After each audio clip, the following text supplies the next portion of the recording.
మార్పు తెస్తామంటే మంచోడు అనుకొని ఓట్లేసి గెలిపించినాం. పాలు పోసి పామును సాదినట్టే అయింది మా బతుకు అన్నట్టు గోడ ఏడుస్తున్నారు పాపం. మమ్మల్ని దిక్కులేని పక్షులను చేసినావు. ఇంత గోసబెట్టే బదులు రేవంత్ అన్న మాకింత ఇసం పోసి సంపరాదే అన్నట్టు గోడ ఏడుస్తున్నారు ఖమ్మం జిల్లా వెలుగుమంట్ల ఇండ్లు కోల్పోయినోళ్ళు. మమ్మల్ని చెట్టుకోగలను పుట్టకోగలను అన్నట్టు దిక్కులేనోళ్లను చేసినందుకు నీకు కోటి దండాలే రేవంత్ అన్న అని ఏడుస్తున్నారు పాపం. పిల్ల జల్ల ముసలి ముతక అని చూడకుండా మమ్మల్ని రోడ్డు మీద ఇసిరేసిన నీకు 10,000 శనార్థి అని వల్లిచ్చుకుంటా ఏడుస్తుంటే ఒక్కొక్కల దుఃఖం ఆకాశాన్ని అంటింది.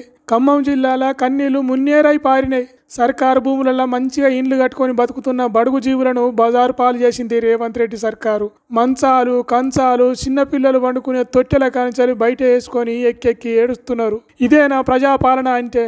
ఇదేనా మార్పు అంటే? హైడ్రా పేరుతోని హైదరాబాద్లో ఇండ్లు కూలగొట్టి బీద సాధలను గోసబెట్టిర్రు. హెచ్సి భూములల్లా చెట్లు నరికి జింకలు నెమళ్ళు ఏడ్చేటట్టు చేసిర్రు. మరో దిక్కు లగచర్ల రైతులను ఏడిపించిర్రు. ఇప్పుడు ఖమ్మం జిల్లా వెలుగుమంట్ల ఇండ్లు కూలగొట్టి కాంగ్రెస్ సర్కారు గొప్ప పని చేస్తున్నది. మస్తు పుణ్యం కట్టుకుంటున్నది. గిసొంటి పనులు చేసి దానికైనా 10 ఏళ్ళు నేనే ముఖ్యమంత్రిని అని చెప్పుకుంటున్నది రేవంత్ రెడ్డి.